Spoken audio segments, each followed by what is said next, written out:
just hot. People just are buying them up. And people are talking about them on TikTok, which is actually how I came to read her books. Not because I go on TikTok like that, but guess who does? Yeah, my daughter. So she heard just nonstop good things about this author, and she went and bought a book and loved it and just started buying them left and right. And she literally forced me to read one. Not this one, but another one, which I'll get to. So let me just read you the back, and then I'll tell you my thoughts so far. No spoilers.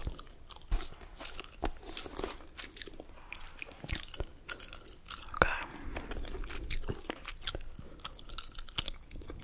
A young mother fights to earn a place in her child's life, but is there room for her? After serving 5 years in prison for a tragic mistake, Kenna Rowan returns to the town where it all went wrong, hoping to reunite with her 4-year-old daughter. But the bridges Kenna burned are proving impossible to rebuild. Everyone in her daughter's life is determined to shut Kenna out, no matter how hard she works to prove herself. The only person who hasn't closed the door on her completely is Ledger Ward, a local bar owner, and one of the few remaining links to Kenna's daughter. But if anyone were to discover how Ledger is slowly becoming an important part of Kenna's life,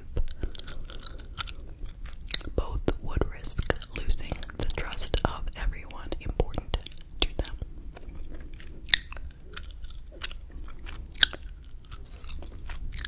The two form a connection despite the pressure surrounding them.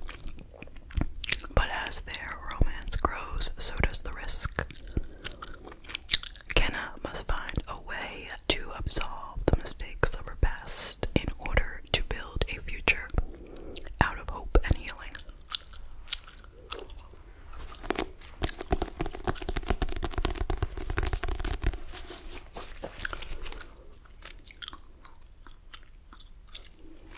So I'm on page 84.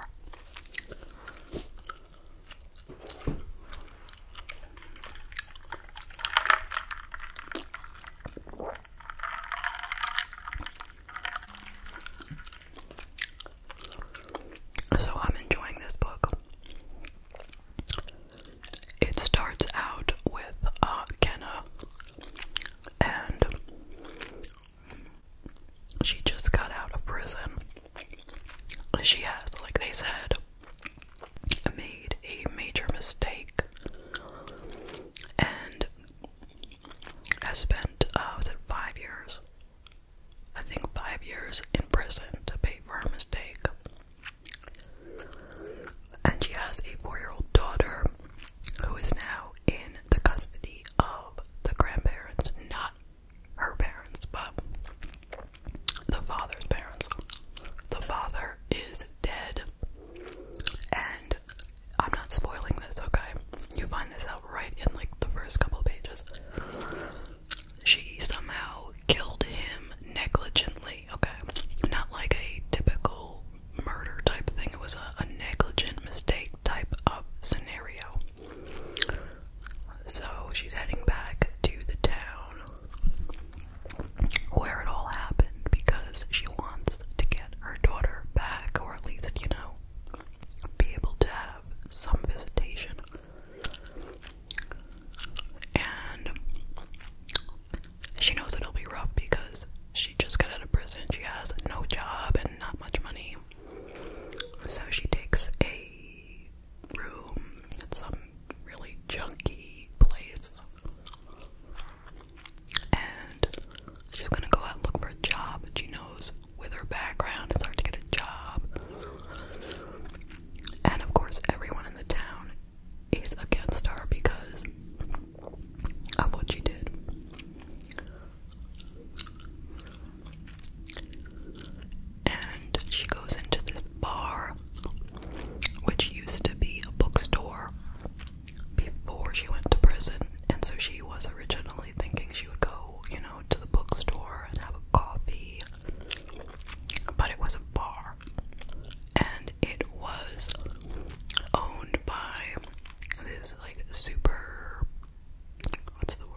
this is kind of a PG, maybe even G rated book if you ask me. Not like I'm looking for dirty books, but I'm just saying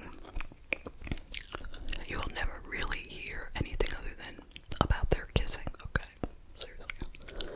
And these are full-blown adults, like she's 38.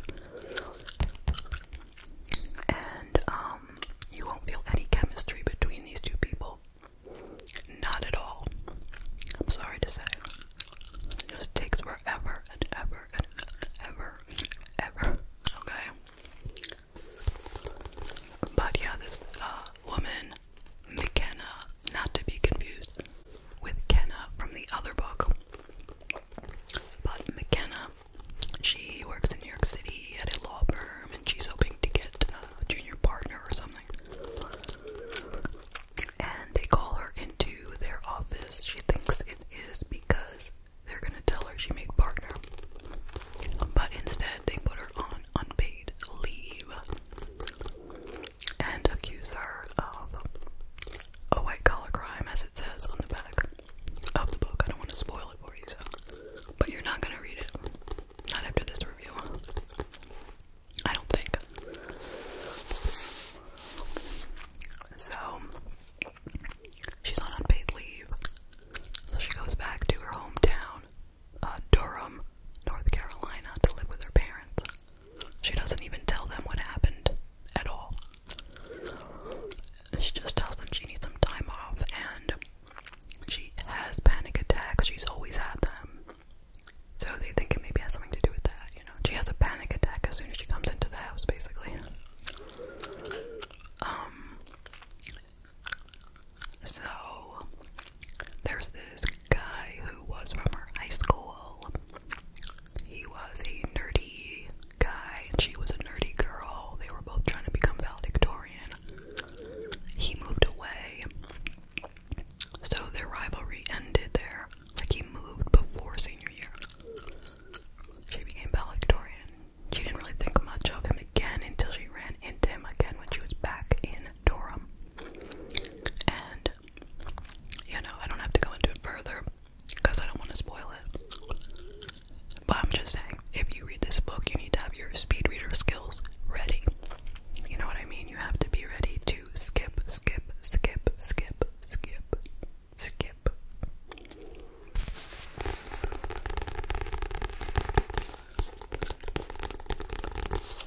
But like I said, I do like the cover. It's pretty.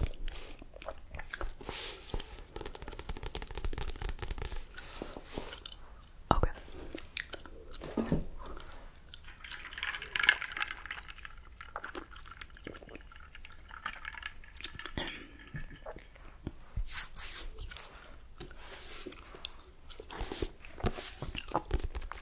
Okay, this book, another Colleen Hoover book, Verity. This is the one that my daughter made me read.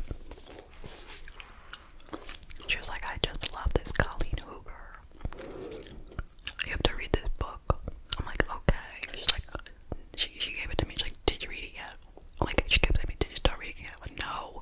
Like, in the same day, did you start reading it yet? No. Then, like, half hour later, did you start reading it yet? I'm like, I do have things to do, you know.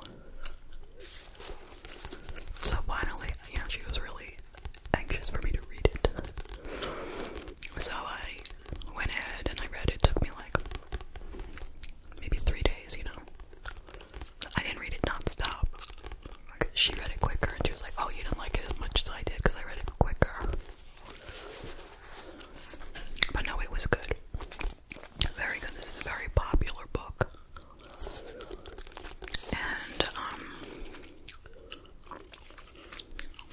it's not a bestseller, but it says by the #1 New York Times bestselling author, Colleen Hoover.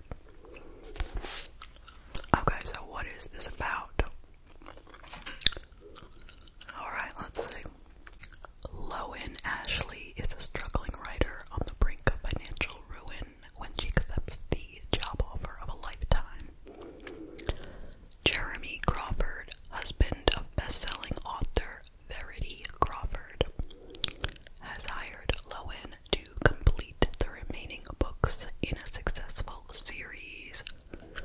his injured wife is unable to finish.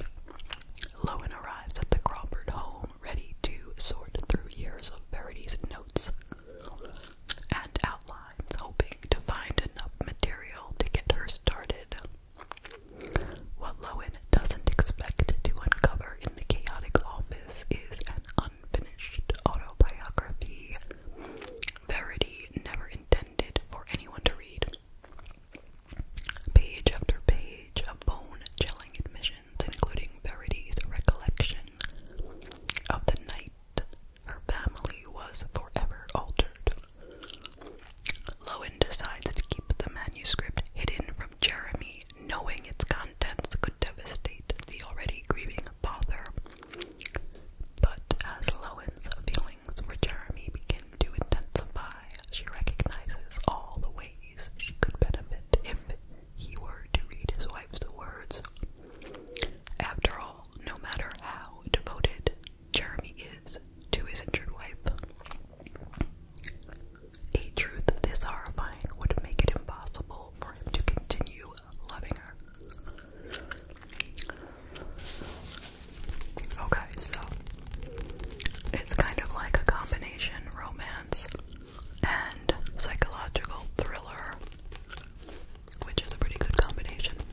chose Adam, but she didn't choose his mother, Pammy.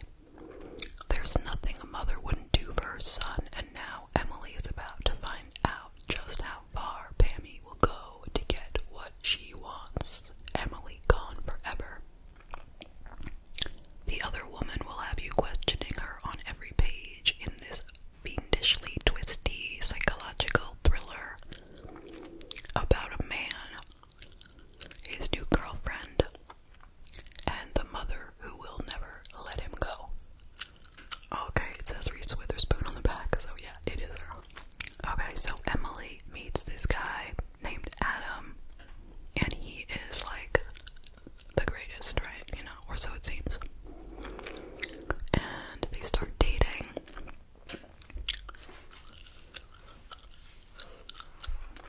And they fall in love.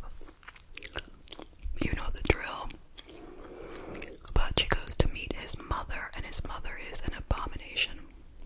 Okay, she is like just so awful to Emily. And Adam doesn't want to hear it about his mother. Like, he is so protective of his mother. Like, you can't even say the slightest thing, and he'll be like, don't talk like that about my mother. Even though she is treating Emily like trash. Okay.